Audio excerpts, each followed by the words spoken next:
women have been given certain prescribed roles from the day of their birth, a role which for a long time in our society said that you must be a typist or secretary or a receptionist, that hopefully one day you'll get married and have children, and so you carry on. It's the same thing that's been applicable to blacks. Black couldn't think of being a lawyer or a surgeon or what have you, 30, 35 years ago without people raising an eyebrow. But what has happened now is that women are beginning to demand in this society that they be judged on the basis of their merits and their talents, not on whether you wear a dress or a pair of pants. My name is Catherine Graham. I'm the president of the Washington Post Company, which has 3 divisions. It owns the Washington Post paper, it owns Newsweek magazine, and it has a television division with 4 television stations and 2 radio stations. We have a news service with the Los Angeles Times, which is distributed to 300 papers here and around the world. We have Newsweek International. We own 49% of a paper mill in Canada. I am also publisher of the Washington Post, so that I have a line job in one of our divisions. Hello, I'm Helen Reddy. I don't really remember the first time that I ever set foot on stage because both my parents were in show business, and I guess I must have made a lot of noise in the dressing room because they brought me out with them when I was about 4 years old. And I worked in theater and also doing radio because my parents were very big in radio when radio was very big. I did that almost exclusively until I was about 17. And it was then that TV first came to Australia, where I lived. And I had my first experience in television, and I was in a series for a couple of years. But I'd never had any recording experience whatsoever until I came to the United States. And it was very, shall we say, amusing to achieve success in the medium that I'd had the least experience in. I'm LaDonna Harris, president of Americans for Indian Opportunity. What we attempt to do in Americans for Indian Opportunity is to provide technical assistance to tribes, organizations, and communities of Indian people throughout the country. My name is Virginia Apgar. I have a very interesting position with March of Dimes as Vice President for Medical Affairs. We're working entirely in the field of birth defects. After Mount Holyoke College, I went through PNS, surgical residency internship, and anesthesia training with Professor of Anesthesiology there. At present, I hold a position as clinical professor of pediatrics, and at the moment I'm at Johns Hopkins getting refueled for the year in genetics and epidemiology. Transfusions?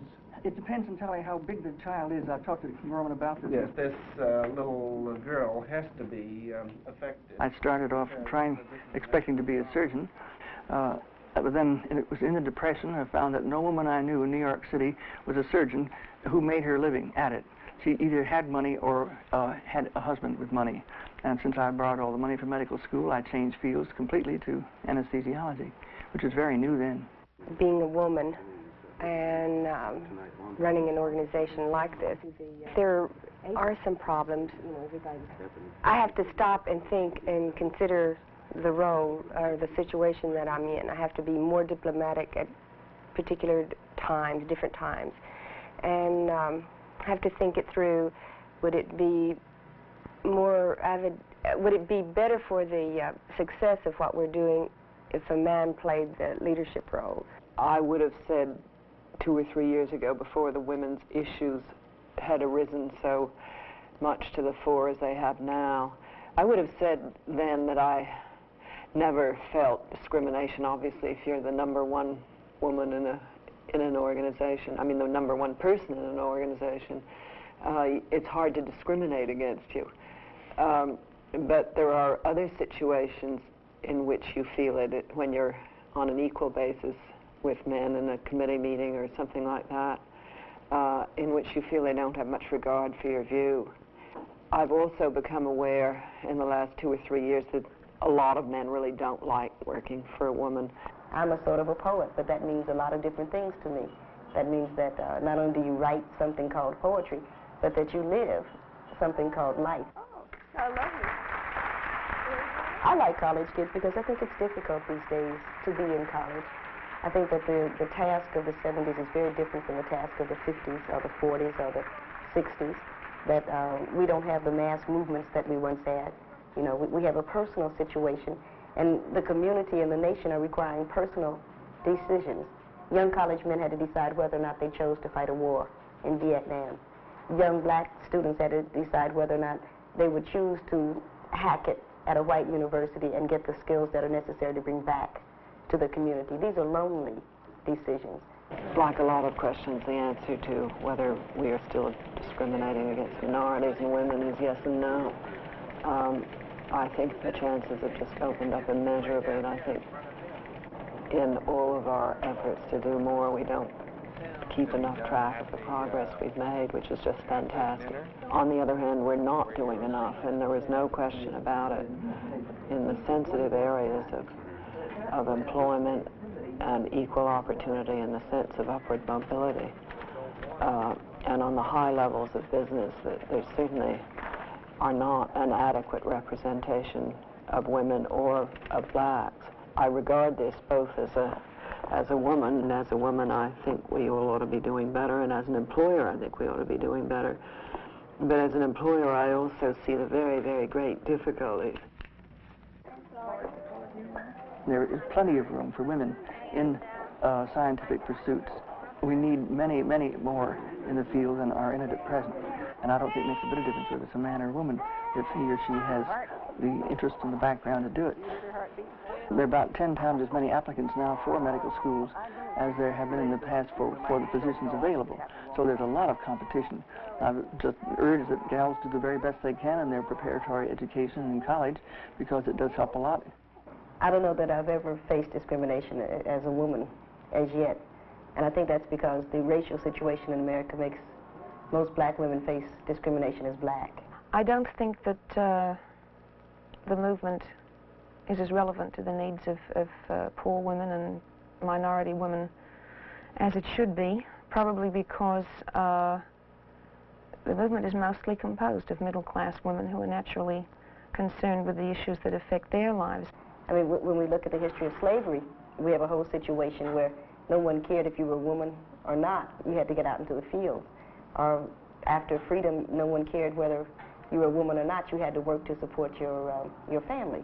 So black women, that's one of the problems that Women's Lib has, I think, in relating to the black woman. They look at themselves as women, but we've had to look at ourselves as black. Work with on the design of an internship. I think it's my Indianness that slowed me down, not because I'm an Indian, but because how people saw me as an Indian, and caused me to withdraw. And it's happened to so many people. It's made us draw into ourselves. But we do this as a protective mechanism, you know, to protect ourselves from any kind of personal mental cruelty. And it became something, as I developed that protective mechanism, something I had to overcome when I became older. In private, you can't compete against. You know, we have the highest suicide rate in the country, 4 times the national average. And I think a lot of that comes from that, stemming from that feeling and carried to the ultimate of self-hate. Our kids are being taught that they are poor, that they are deprived. I think that it's unfair, because I was, I'm sure, as poor as anybody else is poor today, but nobody taught that to me. Nobody taught deprivation to me.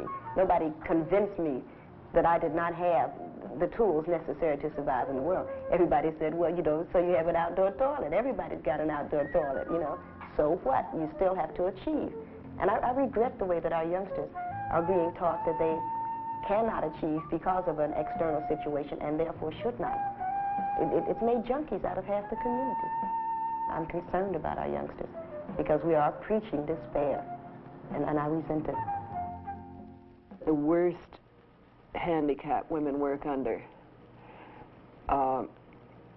is the self-inflicted one, that if you've grown up thinking of yourself as a second-class citizen, that you tend always to put yourself down.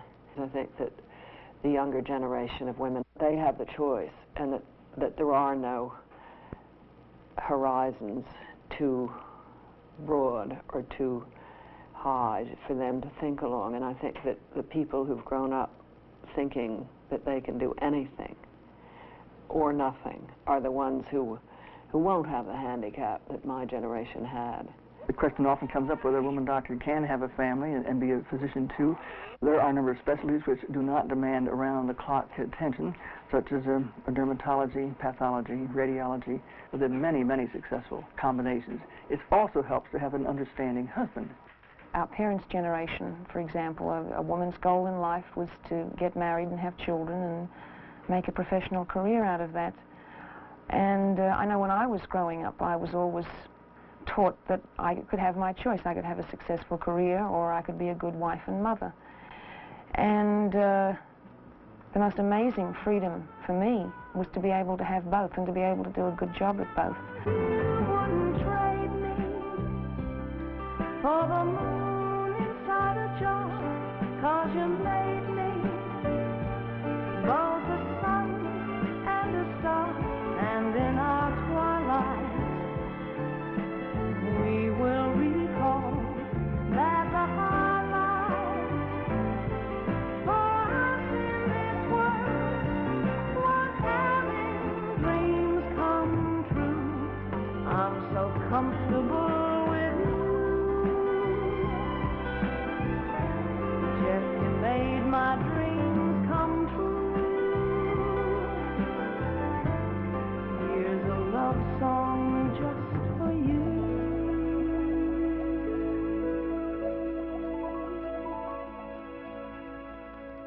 And I think a lot of young women now who are leaving high school and going into college are really thinking seriously about a career, about doing something with their lives other than just marrying and having children. I mean, you're a student like anybody else, man. And what you should do is graduate, because whether you graduate from the top of your class or the bottom of your class, but you one thing, you graduated.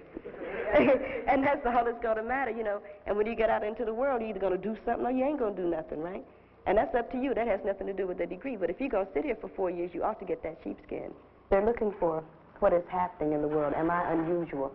Is it odd that I have these feelings that I would like to try this, that, or the other? And I think that one of my responsibilities is to give support to what I know is not an easy situation, to say, well, yes, you know, we do need doctors, and it will be 8 years, but it will be nice if you are a doctor. When I was a little girl, I wanted very badly to be a missionary. And, of course, I was turned off by the bias that I knew existed against women in the church. And I think I was destined to go into show business anyway. But I feel in a sense that I am doing missionary work, that I have a goal to try to uplift women, to try to give them a little confidence in themselves. And that's what the power is for. I really don't think that you should achieve success just to make yourself a big shot. I think you have to take the power and use it and try to help other people with it.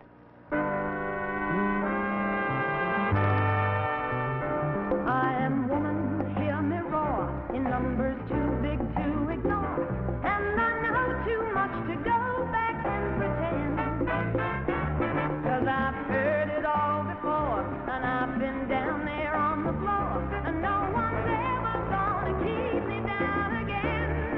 Well, yes, I am wise, but it's wisdom born of pain.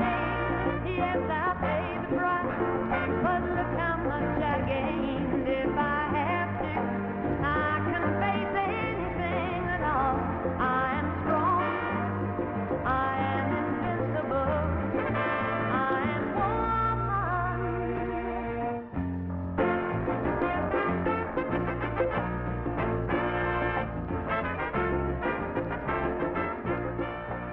If our Creator intended us to be only mothers, I think we would be fertile more than just a third of our lives. And that other 2/3 should not be unproductive, not when there's so much talent. But to me, poetry is a living entity, which means that it must expand its wings, you know, it must fly. I used to dream militant dreams of taking over America to show these white folks how it should be done. I used to dream radical dreams of blowing everyone away with my perceptive powers of correct analysis. I even used to think I'd be the one to stop the riot and negotiate the peace. Then I awoke and dug that if I dreamed natural dreams, of being a natural woman, doing what a woman does when she is natural, I would have a revolution. When you're 20, you want to run out and change the whole world. When you're 30, you realize that you have a monumental task just to change yourself, just to change your own immediate environment. Women want to be productive citizens, women particularly who have to take care of their families. They don't want public assistance. They want to be able to go out and work, be able to pay their taxes so that they can be considered productive citizens. But if you don't have child care centers, you have all of these women who have to support their families going back on the public assistance rolls. Thousands of women in America are not working because of the need for additional luxuries. They're working because it's a necessity. And if we believe in our children, and we want to give our children the best, since we say we're a child-oriented society, we should develop the kind of national child care centers in this country that's desperately needed. More women in office is going to make the ultimate difference. It's a very difficult question to answer, whether more women in high up in the media and high up in politics would make a difference. I have a feeling it would, but not in the way that people think. On the paper, the issue arose very strongly in connection with what the women called originating editors. They complained to the editors that there weren't enough women in originating jobs, and those are the ones who think up the stories and make the input. As an example, they claimed that the men didn't cover the abortion bill in Congress until it almost came to the vote, but that they didn't realize the importance of that issue to women. And so in that sense, I think women high up in the media make a difference. But whether we'd have a better world or a more peaceful world, I tend to doubt. A woman is much more apt to be concerned with the things that have to do with the conservation and preservation of the most important resources that any nation ever has, and that's a human being. We'll see an end to the imbalance that we have, the preoccupation with war, for example, this whole my bomb is bigger than your bomb philosophy comes down to a very basic locker room rivalry. I think the neglect that we have in child care, in education, in health care, and caring for the elderly, those kind of things, particularly the environment, for example, these are all areas that women have traditionally concerned themselves with. And I think the absence of women in government is one of the reasons why these parts of our system have just been allowed to rot. I'm really concerned about the quality of life. I don't know, you know, I have a little nephew who's 14, and I just don't know what's in his head. Because I can't even tell him words like, you know, honor and duty. You know what I mean? Because he doesn't know what I'm talking about. What is wrong? What is wrong with you? I told him once that I wanted him to be the first black governor of Ohio. And his immediate reaction was, well, shoot, I don't want to get killed.